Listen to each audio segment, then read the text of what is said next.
Hello and welcome everyone to another episode of the wonderful world of marketing and sales and getting new customers.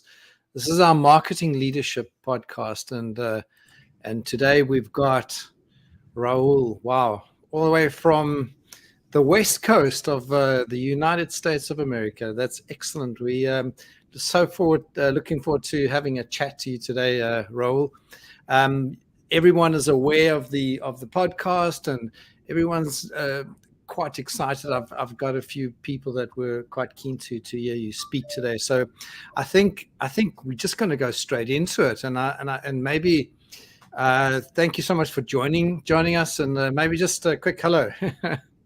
Yeah, hey, thank you for having me, and I'm glad we're here because I truly believe that marketing is one of the most important skill sets to either have within an organization or be able to delegate outside of the organization to make a business healthy, to not only just survive but exceptionally thrive. So this will be fun to be able to kind of open people's minds up to either different angles, whether it's you're the marketing director and you need to convince your boss, or you're a marketing company yourself and you want to level up. That's what these types of chats are for. I love it. Yes, and that's exactly right. And you're the right guy to actually speak to. And when I look at your LinkedIn profile, and I see you've been I would say, I don't know, around the block a number of times. Could one say that in Yeah. marketing? Yeah, I would say so too, because like the one thing that holds true about me is that I've never really switched organizations. So like I see a lot of people that have job hopped. They've gone from like one company to another, to another, to another, or they didn't job hop. They became entrepreneurs and they got into like some sort of business and they keep switching and switching. It's because the commitment level is low. The unique part about what we've done is since 2004, we've never changed.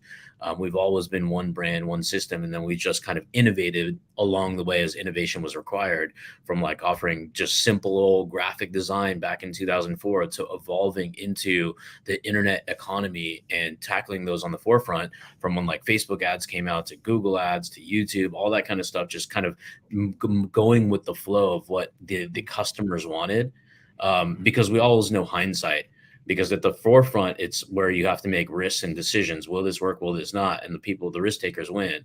And then the people who don't take the risk, they're going to be like, oh, well, if I would have advertised on Google ads in 2009, it was like 15 cents a click. Well, ice cream in, I don't know, 1940 was probably a nickel, right?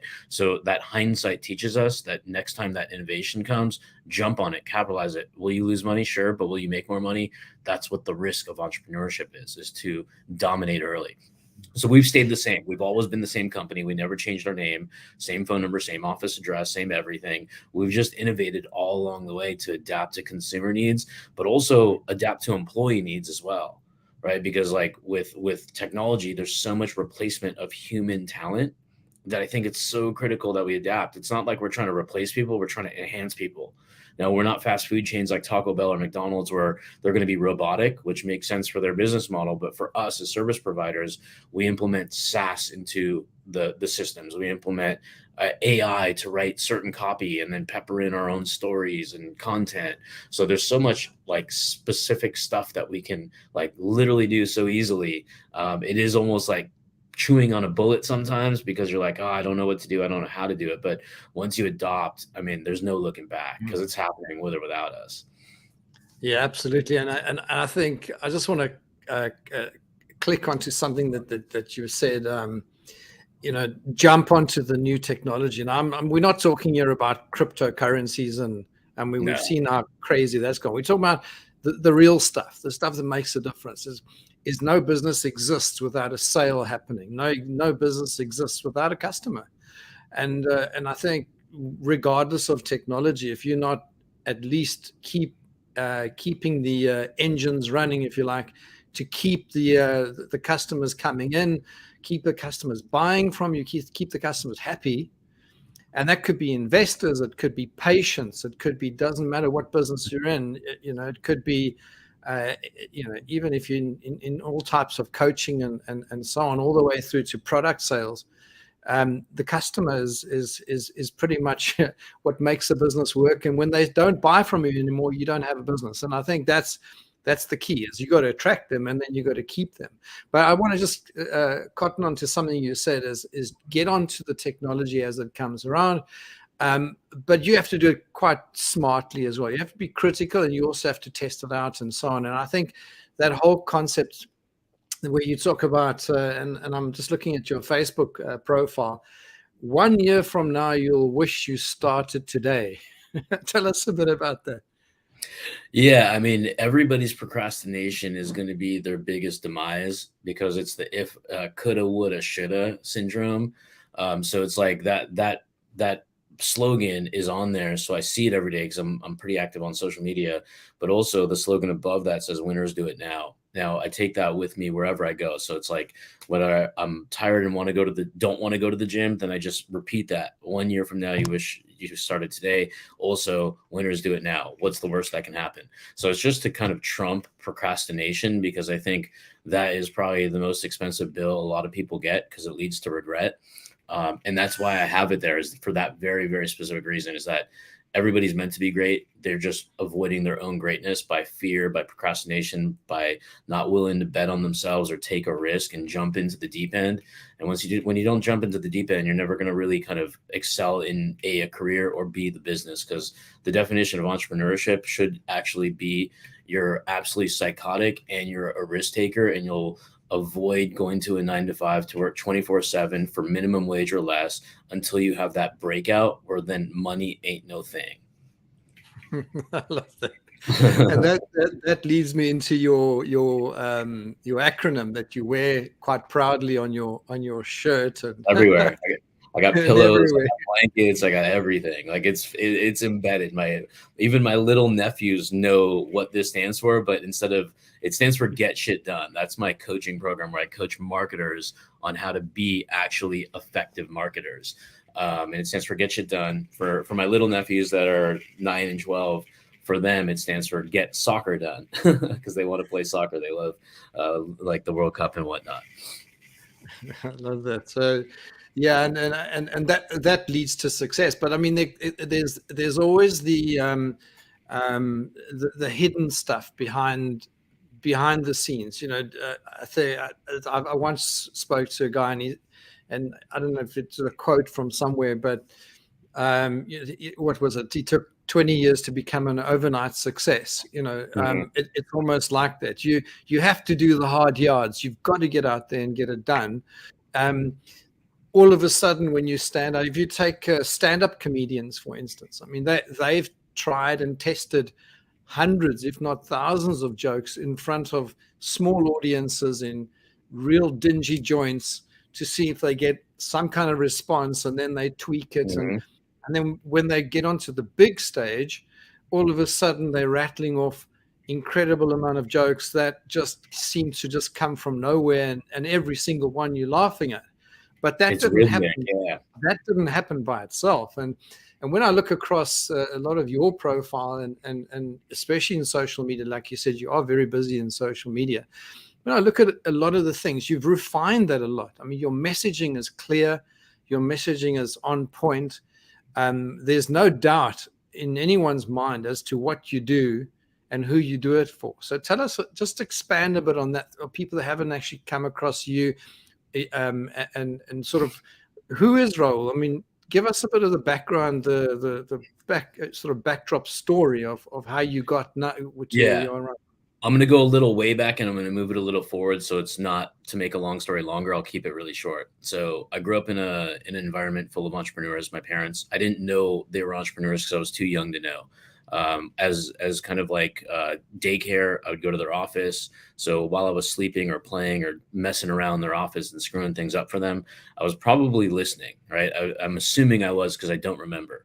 Now, fast forward, Indian family, obviously doctor, lawyer, MBA degrees. I didn't do any of that. I just decided college wasn't for me, left, got an internship, worked for a sports agency.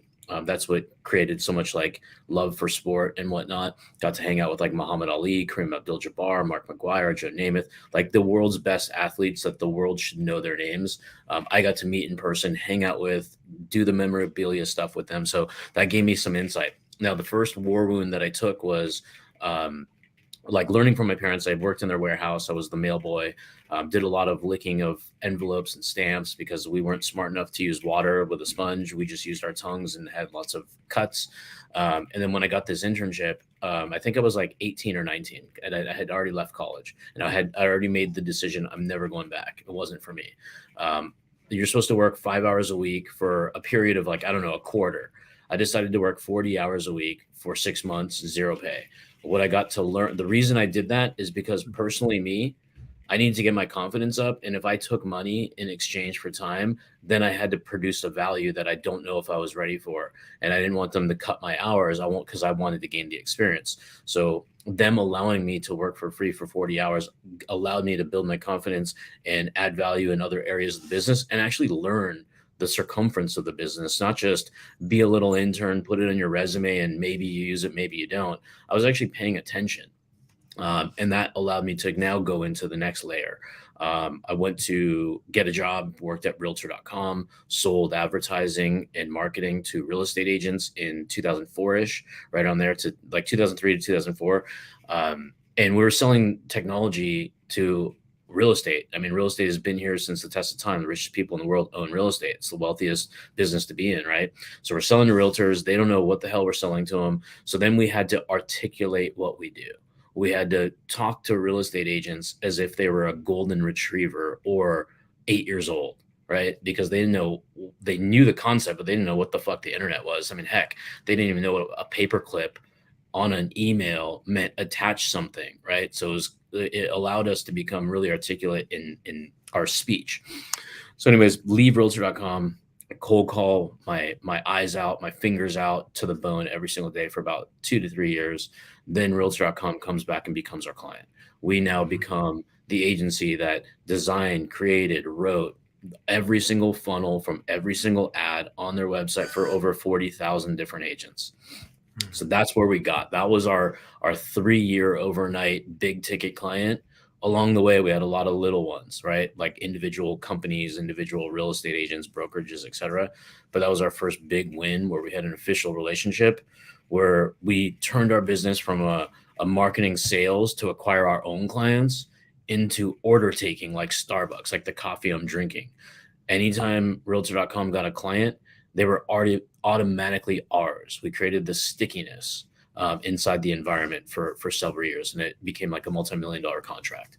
And then we took that same concept of partnership model, refined it to a science, teach it to so many other people in our master classes so they can get their quote unquote unicorns, change their life, change their income, but think totally differently.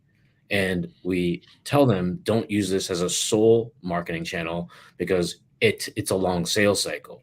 Use this as part of an existing marketing channel so you can have those grand slam home runs in the bottom of the ninth to win the World Series. That's what I call it, because I mean, shit, a $10 million or $7 million contract for a big fish could change the dynamic of generational wealth. And that's how we got started. So hopefully that was short enough. I try to keep it. No, that's pretty good. Yeah, you got me listening. So Yeah. I think where entrepreneurship starts, and that's, I think, what was quite interesting in the story, you know, being able to take on an internship and just getting your foot in the door. And that's almost, I mean, if I look at one of your posts, one of your recent posts is about getting your foot in the door. It's about getting the opportunity and taking it. And I think that's all part of your philosophy. And maybe, you know, as we go through the podcast today, maybe you could share a few of those golden nuggets where we talk about sort of get the foot in the door, that take the opportunity when you get it, take the learning opportunity, and then expand on that, because that's pretty much what you were doing. I mean, you learn by doing, and that seems to be your philosophy. Yeah, because like no matter what stage you are in the business or how big or new the business is, because I know people who work at T-Mobile in the business development company or division where they're supposed to partner with bigger companies like brokerages or whatnot. And what are they doing? They're cold calling all day. It's not like they're sitting back, relaxing and getting leads. As a CEO of a large company and all the way down to a solopreneur, the number one thing is the lifeblood of any business is going to be sales, right? So we have to drive sales as individuals or as a big organization. So in order for me to get my foot in the door, I'm finding an angle that makes it easy for somebody to take the next logical step. Now, if that angle, let me just give you a backstory on what I do. If I'm a marketing agency, I'm also a coach. So I have two weapons that I can play with of what we offer. Now, weapon one is the agency. Now I can go to other marketing agencies and let's just say I Google stuff. I just go to top marketing agencies in, I don't know, London, England. I can click it, find a list on a curated list site like clutch.co or an award website, or even heck, just Google itself and Google Maps. I can go one by one, send each individual agency owner, hundreds of them, emails through their website, through their forums. My foot in the door offer is to get the conversation going, but I'm going to tell them why I want to get in the foot in the door.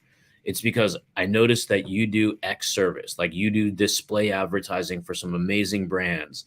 We've worked with amazing brands like Nando's Chicken and XYZ, and I'll give them some name brands saying, here are the examples if you desire to look at them. The reason I'm contacting you is I want to do work for free to earn your business and skip the interview process. I will be the intern on the first few projects if it makes sense to you. Would it be worth a conversation for a couple minutes to connect? That's what I'm going to send. And then once they say, yes, this would, and I've already gained my value added offer to get in the door, I'm basically saying, I'll be your intern. I'll do the bitch work. I will do a graphic for your display campaigns so they perform way better. Once we get on the call, I now need to qualify them that this could be a viable relationship, because I'm not the Mother Teresa of marketing. I'm not trying to just give the world away shit for free, right? I'm trying to earn business. So I need to know that if I'm doing this free stuff, I have to have resources. I have to spend my time. You have to spend your time. I have to give it to my project designer to do it. Then I have to quality check it so it's quality. And then I'm going to personally deliver it because I'm the one business development guy trying to earn the relationship. So it has to pass my test, and I'm going to be micromanaging the project because I know what's behind door number 2 if they like it. Now when I qualify them, then I'm going to make sure I understand the volume, saying, like, if I said, hey, I'll intern for you or I'll do this for free, but I want to earn your business if you do like it. Now, let's just say we knock it out from turnaround time, quality, your client likes it, you like it, everybody loves this. Could we be your team to do these projects from a go forward? They say yes. Then I'll say, okay, cool. Now, when it comes to volume, like how many units of designs do you think you would possibly need, let's say in a 30-day cycle? So now I'm going to test volume. They'll say, okay, well, we have about 10 clients. We're constantly changing. Each client does about 10 different sizes of ads, like squares, rectangles, different variations of those. And then we have, they test like 5 or 6 at a time. So mathematically, let's just say it's 50 units. Now I know that an agency, they're outsourcing it already. So it's a profit center to them already. I deliver them a rate card. Let's say, does this price match what you guys are capable of paying? It'll be X dollars per unit. And if we can go forward after this, this is what it'll be. So it'll be 50 times 500 or 300 or whatever the number is.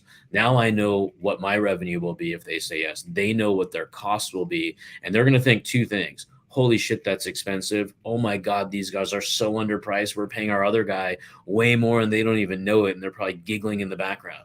Those are the 2 options. On option number 1, where it's way too expensive, saying no problem. Let's come to a happy medium. What could we do that makes sense for both of us? And then we negotiate and we either have a yes or no. So it's a very simple process. I find my angle. In this specific instance, I'm finding display advertising companies that do paid media. I know that they have graphics that they need to do. I know that they probably don't have video people on staff or motion graphic people on staff. They're contracting it because who the fuck wants a graphic designer on staff? It doesn't make sense because they're going to quit anyways. Let me take the burden of that pain. So it's my job to expose that pain that you're going to run through people so I can be your go-to guy. And if I fire my graphic guys or they quit on me, that's not your problem because you won't even know them.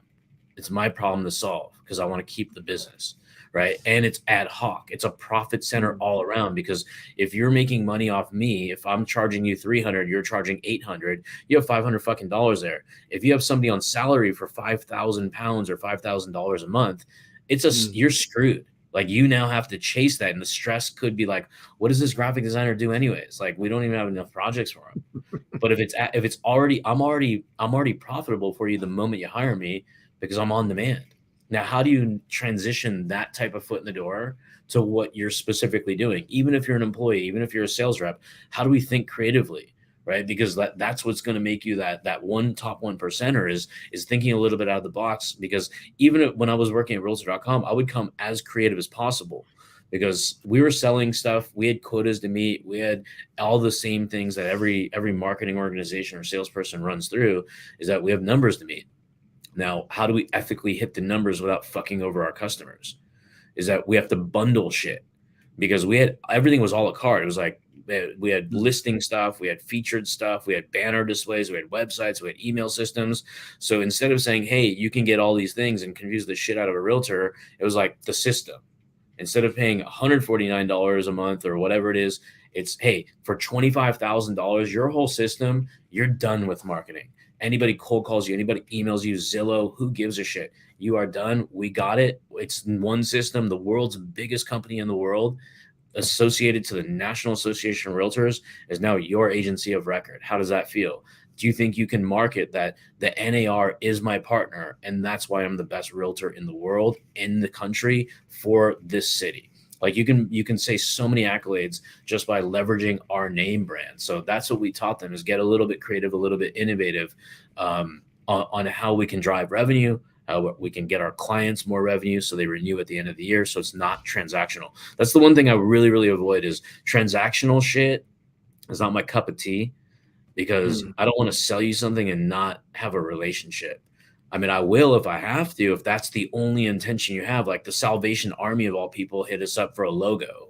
And it was like, well, there was nothing behind door number 2. And of course I want to use that name brand in my marketing. So there was like that economics I took into play, as how I can use that as leverage of a brand of somebody we've worked with. But I try to avoid like doing stuff where it's like one time and then we're done, unless there's a reason behind it. Yeah, I think I mean a lot of the things you're talking about are key to being successful in marketing. I mean, doing lifetime value of a customer. I mean, it's getting the foot in the door is the hardest part. Building the initial sale, the initial relationship is the hardest part. Why do you have to do it again and again if you can get one customer and then get multiple sales thereafter? I mean, that's a great philosophy. And the other thing that I've just extracted from that as well is that you believe solidly in providing value up front. So it's a value exchange. There's a currency, if you like, and you provide things up front, which means that there's a risk reduction on the customer's side initially, so that they could build up the trust and the relationship, and then you can have a good relationship going forward. I think that's parcel of how most relationships start in any case, is that law of reciprocity, isn't it? I mean, it is 100%. And I'm a big, huge fan of like masterful impatience, if you will. And what I mean by that is simple. I want to do business with you. If you think I'm a good fit, you think and I think you're a good fit, we're going to get together. The way we get together faster, so you don't have to quote unquote think about it, talk to your partner, or go to an advisory board, is to soften the blow on the investment. Let's just start in the spirit of moving forward. If we're going to be working together, the best way to actually work together and to engage is start a relationship. Now, would you be against a recommendation that I have, so we can start something today and then we can progress our relationship? Now, what I'm doing is I want to earn the business faster than slower, because I know how sales cycles work. But once I can because like Costco's so brilliant, you pay them $125 a year, and then you don't really shop anywhere else. You really go to Costco. So you're like paying them to walk into the store to buy more stuff. So that's all I'm really trying to do, is saying like, hey, now that you've put some sort of money forward for something in return, it's something small. What I'm trying to do is stop you from understanding that Google still exists to find other people like me. because I need to stop your search and then develop a relationship. And I can develop rapport and relationships fairly quickly. And that's my only intention and goal, is that I feel it's my responsibility, my duty to earn this person's respect in business quickly, because the alternative is somebody else. And if they go with somebody else, they're going to be screwed because they're not going to be me. And that's how I think, is that it's not arrogance, it's not cockiness, it's just confidence in what I do. So that's how I feel, is like, if they go to somebody else and then they have to come back to me, they may not be able to engage me properly because they've just blown through some finances, or let's say they can afford to blow through more or take a bigger risk.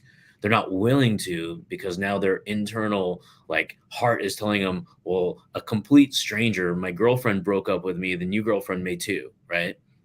So that's kind of like the mentality that people go through naturally, is like they feel like they burn their hand, don't do it twice, fool me once, shame on you, fool me twice, shame on me type bullshit. But we're entrepreneurs, right? We only have to be right once. We got to take massive fucking risks. Otherwise, you're hurting yourself, right? If you don't put the marketing out there and trust in somebody, you just get better sensory acuity on how to judge people. But the less you spend or the less decisions you make, the more you're just hurting yourself, not the vendor that you're trying to hire, right? Yeah, and I think there needs to be a symbiotic relationship, because the hiring a vendor, it's not just the vendor's responsibility to suss out and to understand your requirement. I mean, as a customer buying, say, from you, it's also on the customer's point of, on the clients, the responsibility sits with them, saying, you know what, this is symbiotic. I've got to be able to share what I want, where I want to go, what my goals are, what where I am. I'm going to have to be honest in terms of my finances and all that type of thing, and I'm going to need to commit, not only financially, but I've got to commit in a whole many aspects: time, effort, energy, emotion, concentration. I mean, there's a whole lot of things I've got to commit, not only financially. So you lessening the blow maybe financially, but there's also the commitment in terms of time and energy. And if someone sees that you are open to putting into the relationship, they will also feel more comfortable to put in. Is that Yeah, definitely. And the two things that I try to do is, like, I'm trying to save people time and I'm trying to save them money and make them money and make them time, right? So those are really the kind of the time aspects and the money aspects, because if my solution can solve and like save you money in the sense of you're blowing it with somebody else that's not getting a result, if you transition that budget, and maybe I may recommend a little bit higher of a budget, and then in my perspective, that's saving money even if you're spending slightly more, because it's going to go to a good cause. It's going to go to the right target audience. It's going to go to an ROI driven campaign or something logical that will grow the business. And then we can make money off the return on investment, the return on ad spend, and the return on effort. And then what that ends up doing is taking off that burden from you, because we try to get people to be as hands off as possible by bringing us in, but also hands on when we need them, because communication is going to be absolutely critical to a successful relationship. Because if a CEO of a company or a director of marketing or somebody pokes their nose in certain things, we'll humorously or politely build a relationship where we can tell them to back off, saying, hey, like, these are things that let us take care of, we're going to solve them, and we'll communicate that articulately. And there's going to be other things where we need you guys to be heavily involved, and we'll give you advance notice. It's not going to be Friday at 4 p.m. when you're going to go on the road for a ski trip with your family. We're going to have a very clear communication, because people will say, well, what if it doesn't work? Can I get out of my contract? What if it does work? You know what I mean? Is like, I don't like talking about breaking up before we started, but at the same time, our communication is fully transparent. We're going to be making decisions together. We're going to be executing together. We'll do the work, but you're going to be part of the decision-making factors of how we're thinking, where we think it's going, and what time frame it's going to look at, and what resources we need. So when you already know that, you can make that decision saying, hey, I've never had somebody clearly explain the flow and logic of a customer journey, of the marketing channels that we're going to be using. They're like, hey, I believe in you. I trust in you. So that's really where we take people, is honestly education, because people who have like, they know what all this shit exists. They know Facebook ads are there. They're going to think, I wish it would work for me, or it sucks and they're totally closed-minded because it didn't work for one instance, or they hired the wrong person or didn't spend the right budget. There's a variety of reasons. Our job is to kind of open up their minds that if it can be advertised, it could work, right? If I know people who do billboards today very successfully. Do I agree with it? If it makes money, I do. But I don't know that game. I don't know traditional ads. I know how to read them and how to make suggestions to the copy, but that's not my game. I'm a digital guy. I like real time. I can pivot. I can see data. I can see what's ROIing and I can see what's not. I can shut it off and turn something on. Boom. In a moment's notice. It's pivotal. But also I know that it's where the world is. Like pandemic, that hooked so many businesses up, even restaurants, right? Restaurants could have capitalized off this, but they put their head in the sand and put their hand out to the government and asked for money. The government gave broke people more money. And what are they going to do with it? Make fucked up decisions. But I think the pandemic just showed the importance of the art of digital marketing, because you will not be able to survive very effectively if you're a growing agency. If you're a retiree, yeah, fuck it, retire. Who cares about the internet? Go use your old phone book and dial, right? But strangely enough, Facebook has probably captured the retiree market quite well. Oh yeah. And believe it or not, like when I started, I don't even know when I started my account. I can probably log in, but I never went on social media ever. I thought it was the dumbest shit on the planet. I'm like, why are people posting pictures of their selves and telling people exactly what they're doing and documenting their journey? Now it's just like, holy shit, you can make a ton of impact and money off this. I mean, this is crazy. I mean, I can post, hey, I'm looking to help 5 digital marketing agency owners do X, Y, and Z and guarantee the result.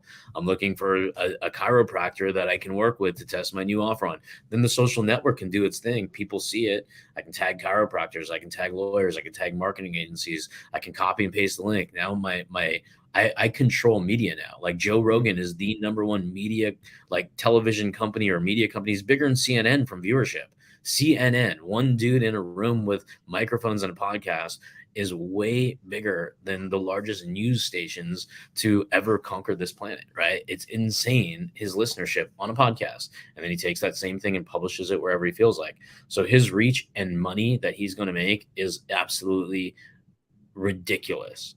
Now, everybody has the micro version of how to get there, right? Post shit on your channels. You have your own broadcast station. You control the narrative. You have whatever your cup of tea is and wherever your audience is. Twitter, Facebook, LinkedIn, Instagram, all of them. Like, it doesn't really matter. One piece of video, like the one we're doing podcast, we have audio, we can make a blog, we can make little chop ups and use them on reels. The sky's the limit. I mean, and there's a lot of technology that can do some of the effort for you too. So I think you like the art of persuasion now, it leads to a lot of social media. It's not now, it's been. And then distribution is reach an audience that you haven't already ordinarily reached by paying some money to where your customers are hanging out, like Facebook, YouTube, wherever they are. It could be local trade websites. I mean, it doesn't really matter the location. It just matters that if that they're there and there are buyers. Our best buyers are on Facebook, quite frankly.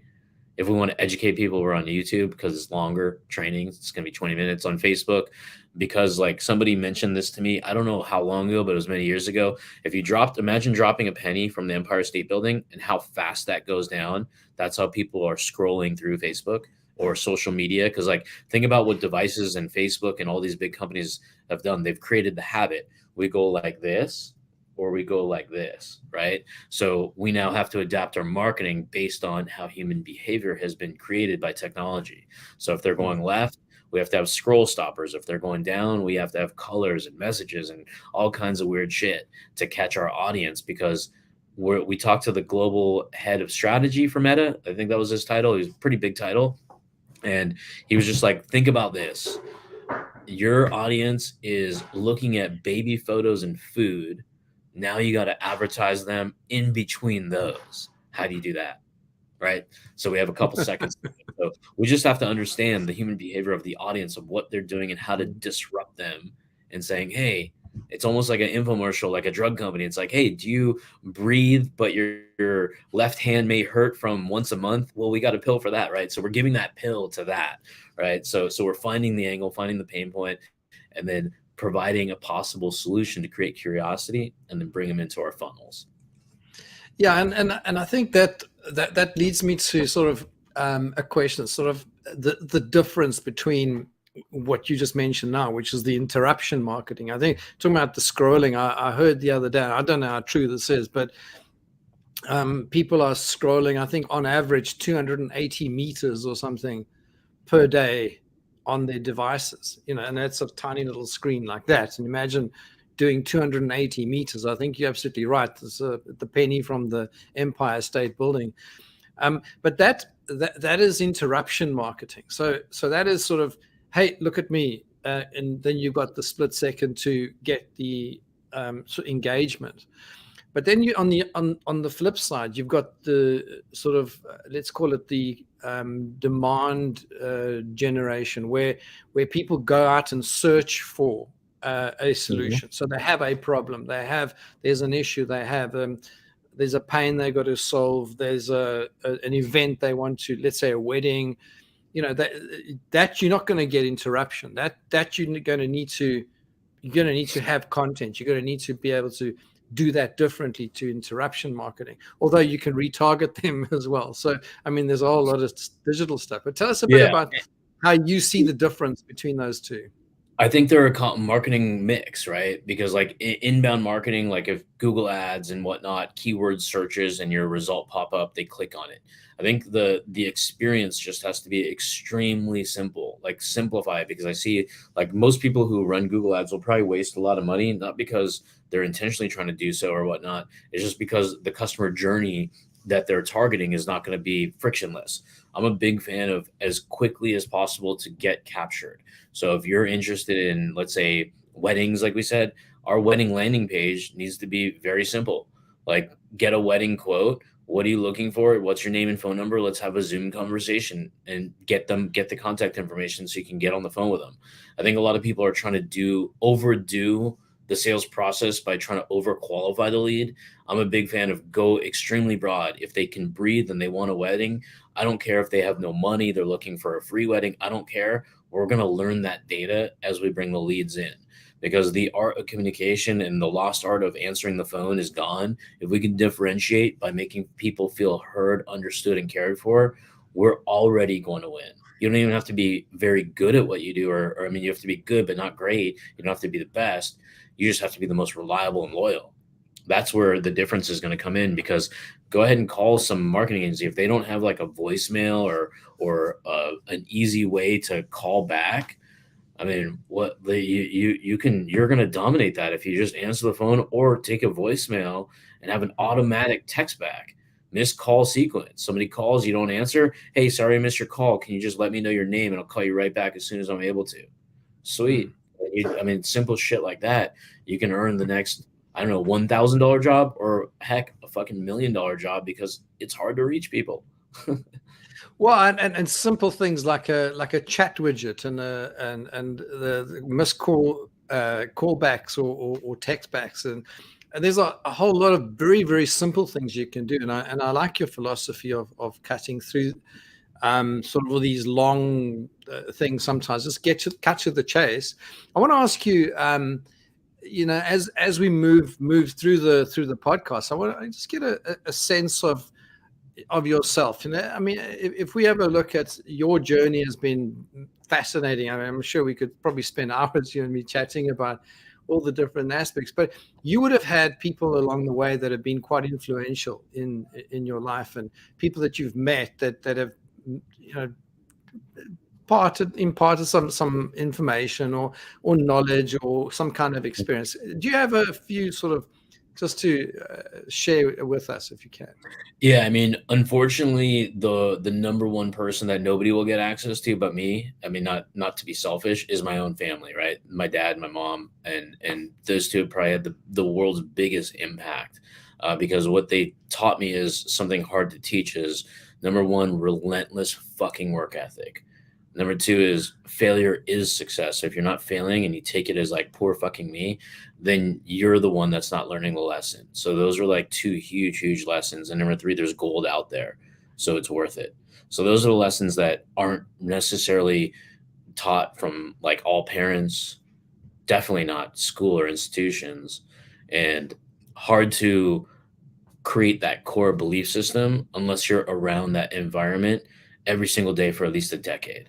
So those are things I was already like built to do or conditioned to do.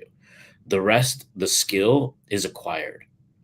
I can acquire sales skills. I just have to do the work. I can acquire sports skills. I just have to do the work. I can acquire marketing skills. I just have to learn it and do the work, right? So I just have to have that relentlessness and passion to want to be good at something and just actually give a shit. Because the competitive juices is probably one of the most important aspects that I have. I treat everything like a sport. I can do it faster. I can do it more efficiently. I can do it more agile. I can do it with more awareness, and then I try to get my team to follow along with the lead based on their roles and responsibilities. So that would be probably the only person, the only two people that I can probably give the most credit to.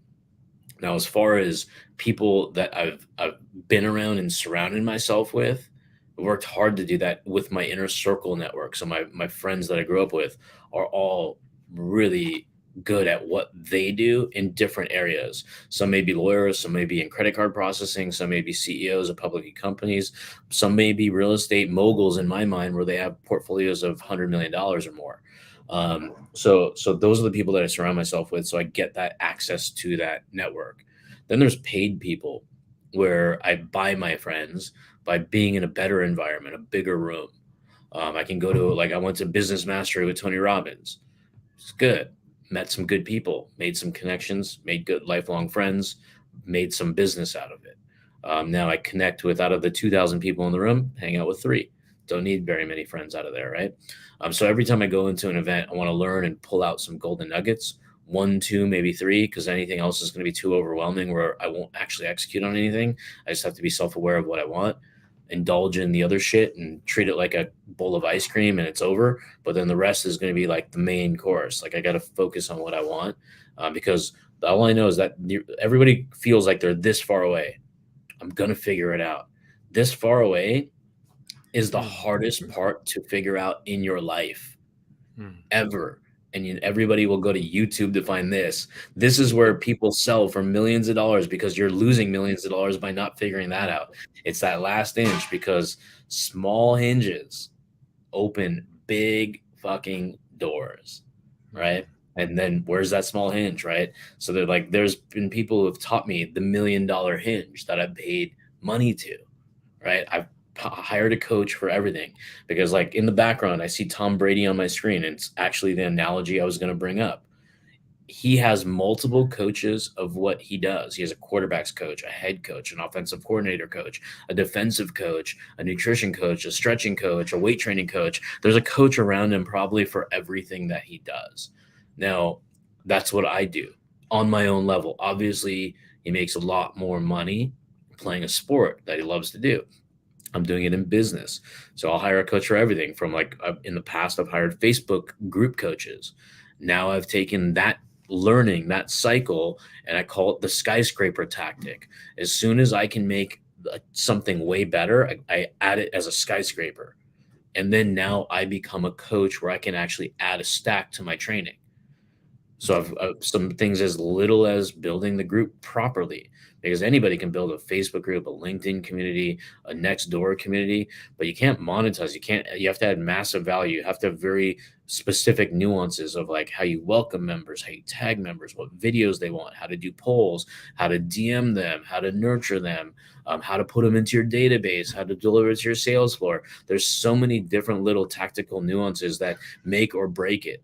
But if it's going to be like a circle jerk of fun, then just do it without any training. But if you're trying to monetize something, buy the mistake. That's the fastest thing you could do, versus like understand the awareness of what's going on. But you want to buy other people's mistakes because you're not going to live long enough to make them all yourself. Yeah, and yeah, you're gonna run out of time, because if you can buy that one book, go to that one course, meet the right one person, get the right one idea. And I think you spoke about the hinges and the small things that make the big difference. It's like you said, the last inch. Okay, so just going then into your own sort of family. I think you're also quite close knit in your own family. You've carried a lot of that across, um, and even the team that you're building around you as well. Tell us a little bit about sort of your legacy that you're leaving, and as you move on through your career. Like as far as legacy is concerned, I mean, it comes down to freedom, generational wealth, and putting everybody else into a bigger position. Because no longer is it like when I'm on my deathbed, I'm not going to say I wish I had more money. I'm going to say I wish I had more time, right?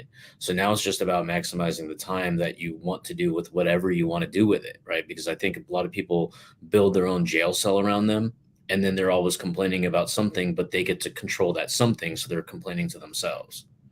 So I think as far as legacy is, kind of just maximize the time you have, do whatever the fuck you want. But it comes down to the number one stress in life is all about money. Solve your fucking money problems. That's it. That's what it comes down to. It's so easy to do. I mean, I see like 18, 16, 15, 12-year-old people like doing videos on TikTok, getting vulnerable, doing weird stuff. It's not like they decided they want to do this. They decided that they can make money doing this, and they committed. Because I mean, seeing these TikTokers that do funny dances, those people are rehearsing like crazy. They're investing like crazy. They're doing a lot of work, even though when you see the end result, you're like, oh, this little kid just doing some stupid shit. They did that stupid shit so they can make tons and tons of money. So I think it's just like find the passion. You get to choose anything you want to do. If you hate what you're doing, switch it. You can pivot at any moment, but you got to commit. That's really the number one thing is commitment. Lack of commitment is going to be the killer. One of the killers at least that you create around yourself. So it's just finding something you can commit to. Find people who can encourage you in the right environment and can guide you. And heck, pay people to get there faster, because doing it yourself is going to be the longest path to success. It's not the shortcut. It's not saving you money. It's losing you time and money at the exact same time. And that's like the double bleed, which you don't want to do. That's like, I guess if I answer the question properly, that's kind of my life advice, if you will. But as far as the legacy is concerned, I mean, typically it starts off with I want to leave money for somebody, but then I also want to leave an asset that can make more money, like real estate, like the company, and hand it down to the appropriate person that wants it. Because obviously you can't force somebody to want what you want. Like my parents, I didn't take over their business. It wasn't the right time. I wasn't educated enough, and I didn't have the confidence. Now that my hindsight kicks in, I'm like, fuck, why the hell didn't I? I would have had a goddamn head start over all this shit. but that's like the recklessness of entrepreneurship. You take your risks, you lick your wounds, and you move on. Yeah, but you also become a more rounded, and I think human beings are built for adversity, and I think without the adversity and the let's call it a bit of a struggle, you're never really going to reach your full potential in any case. And I think people shouldn't be scared of that. People should embrace the challenge and embrace the the hard yards, and because at the end of the day, it's without the hard yards you're actually not becoming a better person. And if I just listen to you, one of the things that I think that you tapped into early was you decided who you are and what you wanted to be in broad terms very early, and you've stuck to it. I think the people that bounce around between too many types of things never really get good at one thing. And really, you can only really get good at one thing if you've been at it for a number of years. And I read a book somewhere where the guy was saying 20 years is the time. You got to spend at least 20 years in something to really become a true master of it. Yeah, I mean, like if my neurologist became an accountant, I may not go to him, right? So like we don't like 10,000 hours is like Jim Rohn and before like Earl Nightingale type people, where it's like you need 10,000 hours to become an expert. I believe that becomes like you have 5 moves to make in your life at maximum before you run out of time. But yeah, the commitment thing is important, because like I look at everything like a plane, right? When a plane takes off and they go to the destination, it's not a straight line. I don't know what the statistics are, but I want to say it's like 97% of all planes are completely off course. Turbulence, weather, incoming plane, birds, whatever it may be, clouds, everything takes them way off course, but then they still land at the destination. So just think about that for a second. Let that sink in, is that when you're building your business, it's not going to be a straight line. That's for sure. You're allowed to pivot. You're going to go side. You're going to go backwards. You're going to have major setbacks. You're going to have lots of anxiety, but it's just fighting through that shit, because it's actually part of the process. You're going to go through it. Even if I gave you my blueprint, you may use it slightly different and it'll take you off course.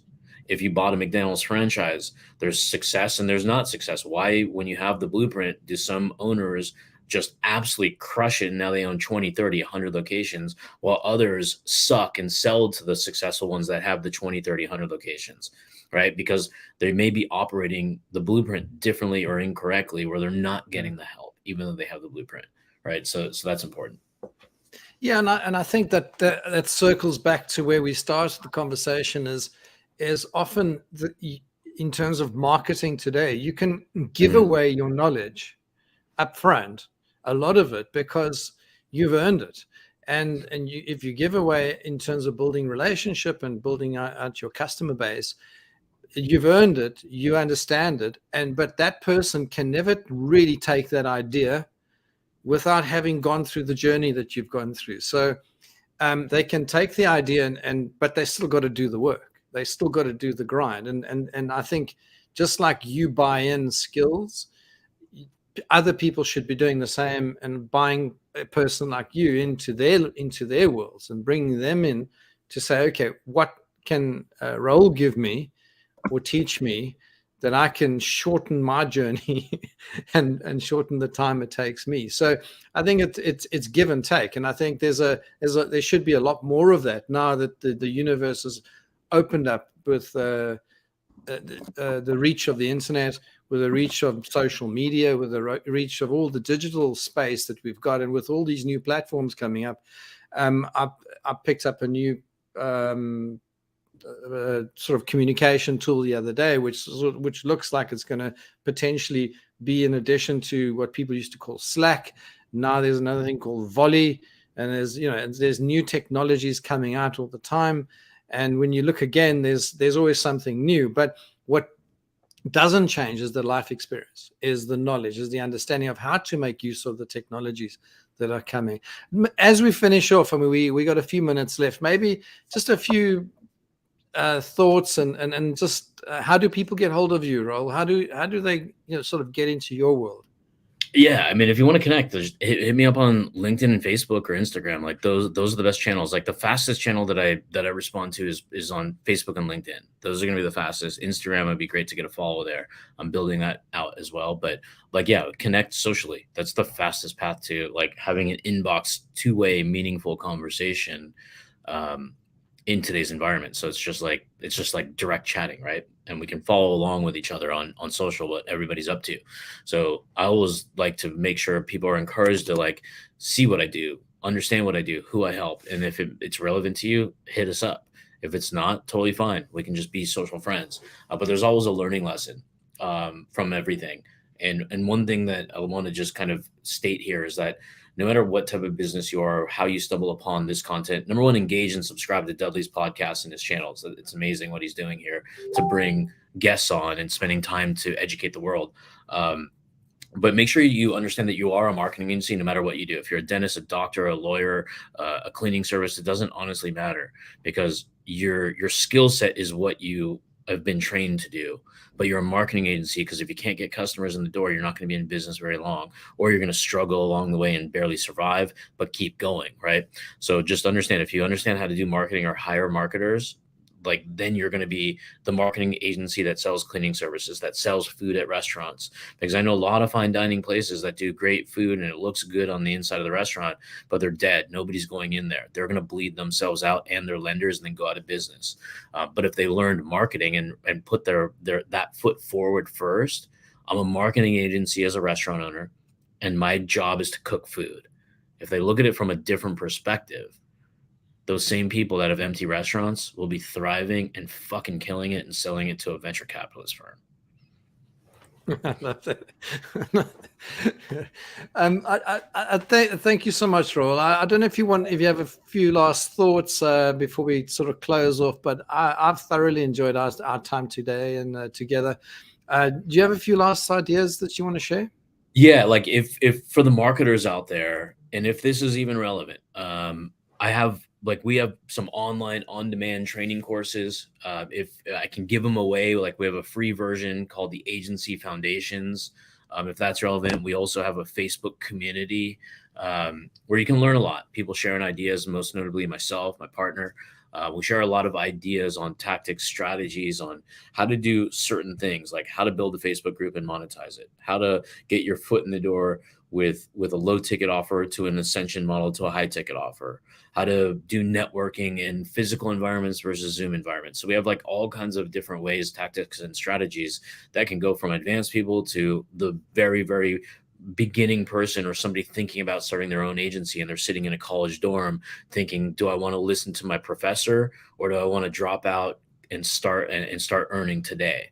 Right. So we have that whole categorical ecosystem that we give value to. And then of those people, a percentage of people end up hiring us to either come in their business and help be a part of it and optimize it and build it, and then other people just kind of watch from afar and join some of our lower ticket like master classes where it piques their interest on a very specific subject matter that they want their employees to learn or themselves. So I can share the free course and then you can get into our free group if you'd like to as well. So if you want me to drop those links, happy to share those. Yeah, brilliant. Yeah, I think that if you can share it, and then on all the different platforms, I'll pop it into the chats of all the platforms. We are live across Facebook and LinkedIn and even Twitch and Nice. and Twitter and so on. So it's all interesting. So I'll drop those links if you just share it with me. I'm going to close off. Rahul, thank you very much for joining us today. I really enjoyed it. Thoroughly appreciate your energy. And Yeah. if there is something there that's that I as a takeaway for me is your absolute passion. I think for me, you've embraced this world 100%. I mean, there's not a millimeter to spare in terms of your drive and your energy. So thank you very much for joining us today. Hey, thanks for having me. Thanks everybody in the audience. Thank you. Please stay online. I'm going to just say goodbye to everyone, and then we have a quick chat afterwards. Sure.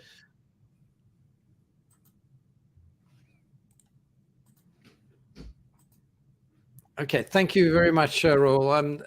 I just want to close off by saying, I mean, as I mentioned there, one of the things for me stands out is anybody that I interview, and I mean, Raul is a brilliant example of when you got that true passion and true love for what you do, it becomes really a lot easier to get through the tough times, through the learning, through the ups and downs, and through the many mistakes that you've got to make to be successful. But on the flip side is, I think you just increase your energy level, you increase your enthusiasm, and you increase the volume of lives that you change. And I think if I look through, and having chatted to Raul now, even before the podcast, if I look through all the things that he's doing, I mean, the impact that Raul has on the people that his lives that he touches, I think is magnificent. And I think for me, coming across information like this, doing a bit of a course, going onto the social media platforms that Raul is sort of posting and sharing knowledge and experience, I think get involved. And I like that last part, is that even if you run a restaurant, you still need to be a marketer. If you run a dental practice, you still need to understand marketing. And no matter what you do, is you still need a customer, and you still need to be able to generate new work and new customers. So thanks again, Raul. Thank you for everyone that's joined us today, and anybody that's going to be watching the recordings and so on. I will put all the links in for you to be able to get in touch with Raul. But thanks very much, and have a good rest of your day.